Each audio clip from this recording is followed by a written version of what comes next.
बच्चों, आज हम लोग समुद्री लहरों से निर्मित होने वाले अपरदन मूलक स्थलाकृतियों पर चर्चा करेंगे। उसके पहले समुद्री लहरें 4 प्रक्रियाओं द्वारा अपरदन का कार्य करती है, जिसमें सबसे पहला है जल दाब क्रिया, दूसरा है अपघर्षण क्रिया और तीसरा है सन्निघर्षण क्रिया और चौथा रासायनिक क्रिया। ये 4 प्रक्रियाएं हैं जिसके माध्यम से समुद्री लहरें अपरदन का कार्य करती हैं और उनसे विभिन्न प्रकार के स्थलाकृतियों का निर्माण होता है।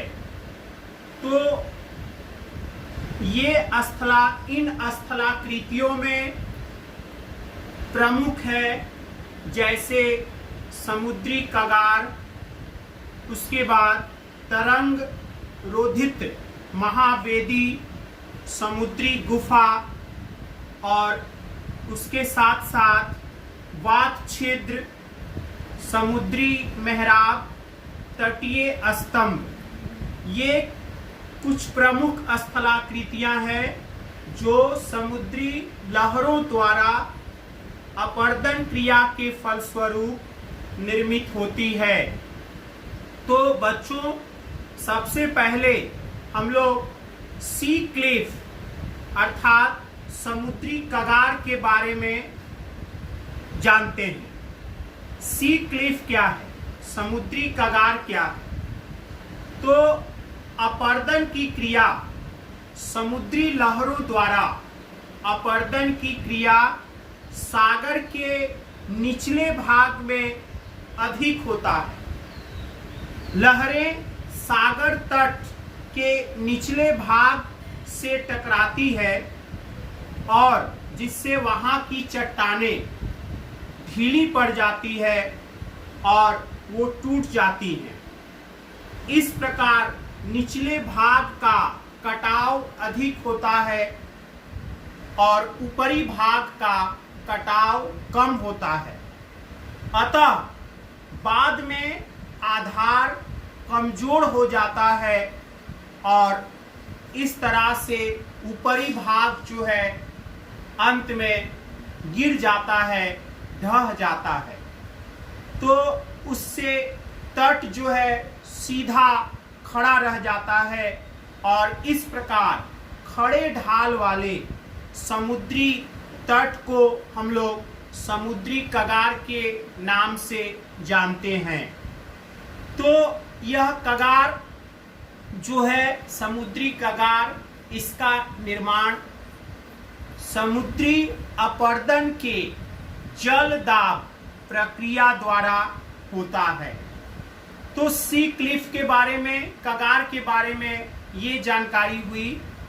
उसके बाद अगला जो स्थलाकृति है वो है आपका तरंग रोधित महावेदी।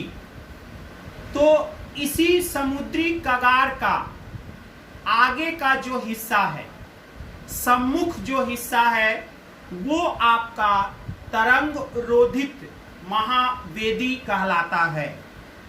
तो समुद्री भागों में लहरों द्वारा, समुद्री भागों में कगार के सामने लहरों द्वारा इस तरह के तरंग रोधित महावेदी का निर्माण होता है।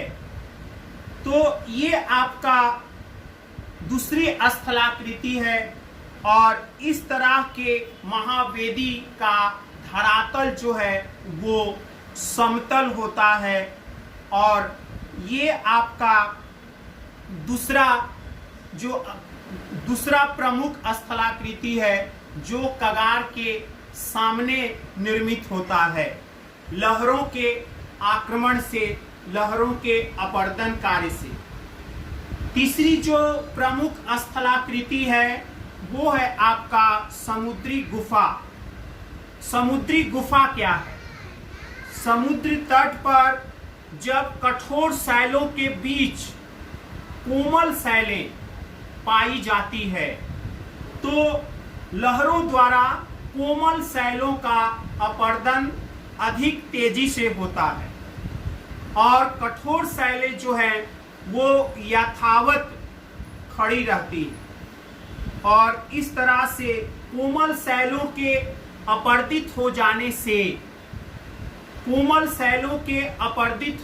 से वहाँ एक गड्ढा बनता है जिसमें कालांतर में वायु भर जाता है। तो लहरों के आक्रमण के समय वायु संकुचित होती है और जब लहरें पीछे की ओर हटती है तो वो हवा का, वायु का प्रसार होता है। यह क्रिया लगातार चलती रहती है और वहाँ की चट्टानें टूटती हैं और अंत में वहाँ एक गुफा का निर्माण होता है। तो ये समुद्री गुफा की बात है। चौथी जो प्रमुख स्थलाकृति है वो है आपका वात छिद्र, ब्लो होल्स जिसको हम लोग कहते हैं। तो वात छिद्र क्या है? यह स्थलाकृति समुद्री गुफा के साथ जुड़ा हुआ है। गुफा की छत पर वायु द्वारा निर्मित छिद्रों को हम लोग वात छिद्र कहते हैं। अर्थात जब गुफा में लहरें प्रवेश करती हैं तो गुफा में उपस्थित वायु बाहर निकलने का मार्ग ढूंढती है और इस ढूंढने के क्रम में वायु के दबाव से गुफा की छत में जो छिद्र उत्पन्न होता है उसी के माध्यम से वायु बाहर निकलने का प्रयास करती है। तो उस छिद्र को हम लोग वात छिद्र के नाम से जानते हैं। तो ये बच्चों ब्लो होल्स के बारे में है। तो इस तरह से ये आपका चौथा स्थलाकृति है। पांचवा स्थलाकृति समुद्री मेहराब है जिसको अंग्रेजी में सी आर्क कहा जाता है। तो समुद्री गुफा का वह रूप जो दोनों ओर से लहरों के विध्वंसकारी आक्रमण के फलस्वरूप कट कर विशाल द्वार सा बन जाता है, तो उसे हम लोग समुद्री मेहराब कहते हैं। समुद्री मेहराब क्या है? समुद्री मेहराब में हमने आपको बताया कि यहाँ लहरों का आक्रमण, लहरों का कटाव का कार्य दोनों ओर से हो रहा है और इस कटाव के फलस्वरूप गुफा जो है उसका एक अलग रूप बनता है और इस तरह से वह अपरदित होकर एक विशाल द्वार में बदल जाता है। तो इस तरह से हम लोग निर्मित स्थलाकृति को सी आर्क या समुद्री मेहराब कहते हैं। अंतिम जो स्थलाकृति है वो है आपका तटीय स्तंभ, स्टैक्स जिसको कहा जाता है। तो स्टैक्स का मतलब होता है कि जब समुद्री मेहराब का जो छत है वो अपरदन द्वारा टूट जाता है तो तटीय स्तंभ या स्टैक्स का निर्माण होता है। तो समुद्री मेहराब का यह हिस्सा जो है अर्थात स्तंभ के रूप में जो खड़ा रहता है वो अस्थाई नहीं होता, अर्थात यह स्थलाकृति अस्थाई नहीं होते और अंत में अपरदन की क्रिया के द्वारा धीरे धीरे वो नष्ट हो जाते हैं।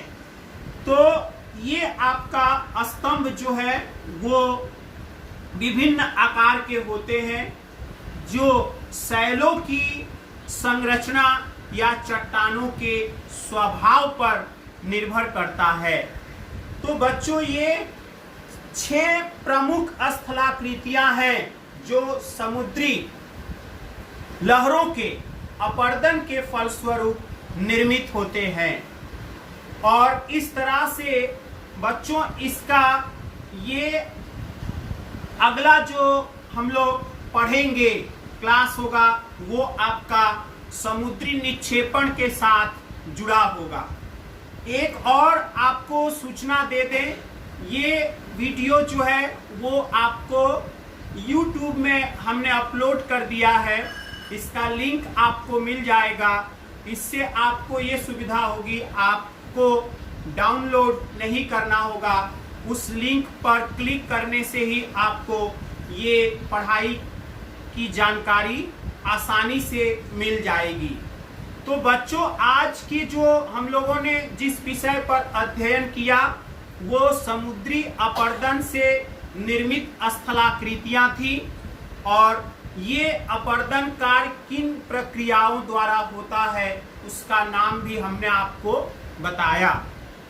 अगले क्लास में आपको निक्षेपण से बनने वाली स्थलाकृतियां अर्थात लहरों के निक्षेपण से जो स्थलाकृतियां बनती है उस पर हम लोग चर्चा करेंगे। धन्यवाद।